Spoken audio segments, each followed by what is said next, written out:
Oh, fuck off. Psst. Hi, welcome to Fried Gold. I'm Dan. I'm Matt. And we're going to review Toy Story 4. Yeah, so we went to see this last night and we genuinely haven't spoken about it since we saw it, which is weird. It's been an awkward 18 hours. Yeah, we haven't spoken about anything since then. Yeah, so what did you think?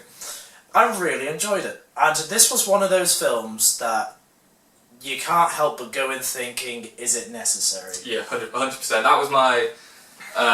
more than most movies I've seen, I was sceptical for this one because, you know, we're not the first people to say it and we won't be the last, but Toy Story 3 really did end that trilogy perfectly. Yeah, and on a high note as well. This will be a no spoiler review, by the way, so obviously no spoilers. The bit that you're referring to, I got a bit of a knot in my throat and I welled up a bit, but they kind of cut away quicker than I thought they would. Like, Toy Story 3, they kind of linger on that moment for a bit, don't they, and like let it sink in. It felt to me like they cut away quite quick and they almost like pulled it away. Yeah. Did it feel like that to you? No. Yeah, I didn't sob, did you? No, I never sob, I'm a man. But the thing But is... I came close. It's... In concept, what happens at the end of Toy Story 4 is actually sadder than what happens at the end of Toy Story 3, but the execution was just a lot better at the end of Toy Story 3. In my opinion. Yeah. I think what we can establish is, if you enjoyed Toy Stories 1, 2 and 3 and you think, well, why would they bring out a fourth? It doesn't matter. You should go see it. Yeah, it's better than I think anybody expected it to be. What about the new characters then? What do you think of them? That's one of the things I really liked about this film. It was really good at focusing on the new guard rather than the old guard. Like, some of the older characters, like Rex and Slinky and that, they're still there, but they don't have much time in the spotlight, and I think that's a good thing, though. Do you? Yeah. See, that was one of my biggest issues with it, was I completely get why they did it, and I actually respect them, because it'd be very easy to just add the new characters to the already established cast, so I respect that they had the balls, I guess, to go away from that, but I did come away from it, and in some regards, it almost didn't feel like a Toy Story movie, because there are some characters, like Mr. Potato Head, I'm not even sure if he had a line. He might have had like one line or two lines. Like, a lot of the old characters really take a back seat.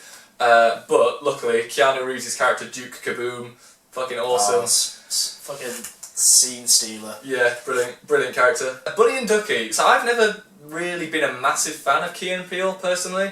I don't dislike them, I just never really like got into them.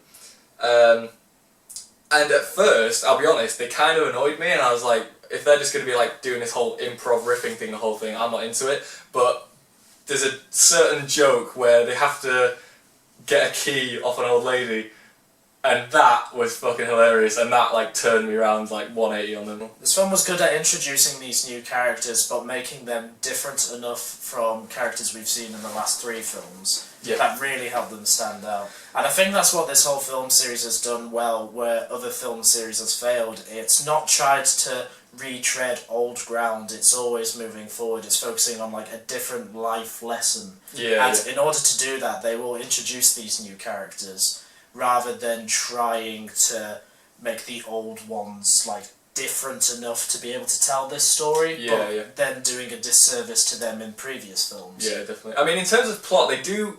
I don't want to use the word retread because that sounds negative, but they do... To every Toy Story movie, there is an element of like, we've got to break out of this place, or we've got to rescue that character, but it's always for a different reason, and like you say, the actual themes are always... Yeah, I wouldn't say that's just Toy Story though. I think that's just a Pixar trope. Like. Yeah, I mean, I think, you know, Finding Nemo, Finding Dory, but it always works. It always feels fresh enough and unique enough. In terms of the villain, I think I'm in the minority on this one as well, because I've seen loads of people saying about what a great villain. Her motivations were clear, and you know, you could completely understand where she was coming from, and I liked that. But she almost didn't feel really like a villain to me. Like, it's almost like they made her too sympathetic. Like Lotso, in my opinion, best villain of the series, and you hate his guts by the end of it. This villain, she's almost like, she starts off kind of a villain, and then at a point she's just not really an issue anymore. It's just, it becomes a bit blurred, doesn't it? Yeah, which is good. That is, you know, that's good writing if you can make the audience sympathetic to a character. But I was never really scared of her in the first place. You know, like. Lots of the big scary bear. The big strawberry smelling bear. I was terrified of him, yeah. So I personally, I think she was well written, but she wasn't like the best antagonist ever in terms of being menacing or having any serious, like the stakes weren't that high. I don't think. I wouldn't say the stakes are high, but I don't think that was necessarily her role in the film. Like, I think she was there to be this like obstacle. Yeah. But it's not like, say, Sid in the very first Toy Story, and it's not Mr. Prospector. Yeah, because it's like I said, it wasn't gonna retread that old ground. This villain had like different motivations, and she went about it a different way. That even if like you could argue, oh, she's not as memorable as the ones in the past, I don't think she was even meant to be. Yeah, I mean, it's hard to get into it properly without spoilers. We will do a spoiler video of this probably. But without getting into spoilers, she's actually there to give Woody a lesson to learn. Which all good villains should, really. Another thing that we need to talk about is how good the animation is now. Like, there are two scenes in particular that stood out to me. Was the very first scene. Yeah, with the rain.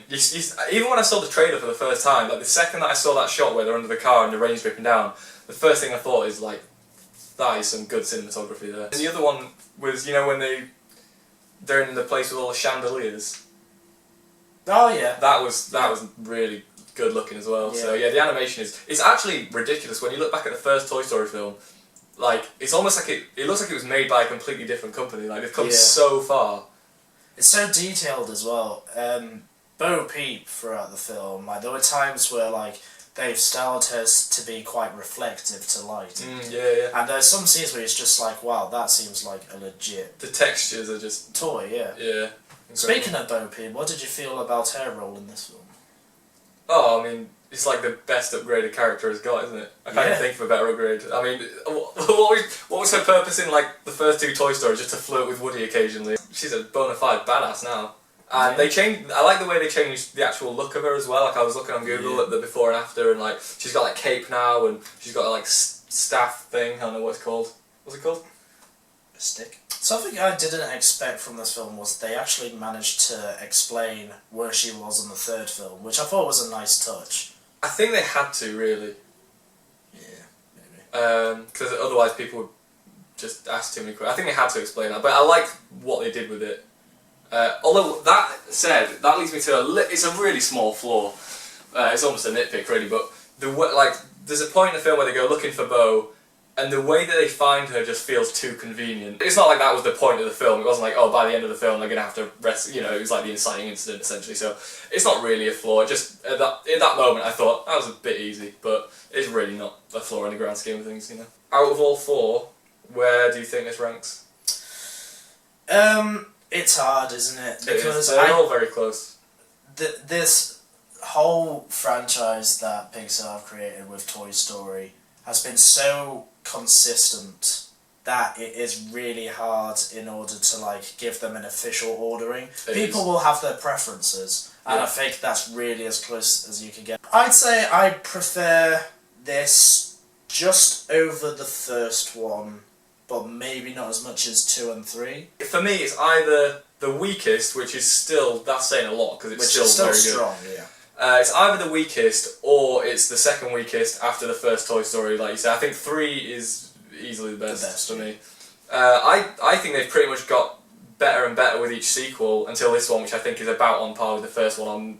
It's hard to say, because the animation's so much better, the humour's better, but it just felt a bit unnecessary. No, I don't want to say unnecessary, because it had a point to it, it had a message and stuff, but it didn't feel as necessary as the other sequels, I guess. It is probably the funniest of all the Toy Story films. It's very different in terms of tone.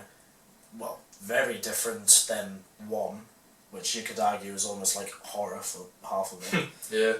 And then... This is kind of horror for some of it. Yeah. But it does maintain those quirky vibes, I guess, that 2 and 3 have set out. It does have those real feel-good moments. And the thing that Toy Story's always done well as well is it's never sacrificed like character moments for action or for laughs. Like every Toy Story film has a real heart to it and a real message to say, and they don't mind spending time developing the characters, which I think a lot of series are kind of afraid to do because they think they'll lose audiences. The biggest laughs definitely were either from Keanu Reeves' character or from Key and Peele. Like, the new additions definitely is where the humour comes from. Oh, Forky! We haven't even talked about Forky. Yeah. Forky, he wasn't. He didn't play as big a part as I thought he was going to play, but I get why, and it makes sense. But yeah, I thought he was going to be like, you know, really a focal point, but he wasn't. After a certain I wouldn't say he's one of my favourite characters in the franchise, but he is very integral to this to the story. He could easily have gone down the Jar Jar Binks route of just being really fucking annoying, but I think they toed the line well. Like he was always more funny than he was annoying. He was cute, and like today, like we were in Sainsbury's and I saw a little girl with she bought 2 sporks and some red pipe cleaners and she was making her own, so I'm sure kids will love Forky. He's already left his mark, God help us all. That being said, I'd still give this film probably an 8 out of 10. An 8 out of 10. Purely because it had, like, the build up to this, like all the reviews came out that were saying it was like amazing and it had 100% on Rotten Tomatoes for like ages. And I think I built my expectations up a little bit too much, so for me, I did feel a little bit underwhelmed when it finished, if I'm honest. On rewatch, that will improve, because now I know what to expect, but I think for me, I'll have to give it a 7.5. Fine. Just because I felt a little bit underwhelmed at the end, but... Yeah. But I would have thought, if you'd asked me before I saw it, what would I end up rating it, I would have said probably like a 6. Like, I would have thought it'd be like a kind of Monsters University or Finding Dory type situation. Yeah. So better than I expected. Yeah. And... I think you should go see it. Definitely recommend it. Yeah, another strong film in a very strong series. It looks like they're getting the groove back, doesn't it? Pixar with Incredibles 2 and Coco and now this. And that's coming from a guy who doesn't necessarily like that many Pixar films. Wash your mouth out. But that was our review for Toy Story 4. We will be going into a bit more in-depth with the spoilers in a future review because I feel like we really towed the line on a couple of instances there. Something we'll get used to, probably not. We hope you guys enjoyed. Please like the video, subscribe. We are a new starting channel, so any support is massively appreciated. Yeah, thanks for watching, and we'll catch you in the next one. Bye!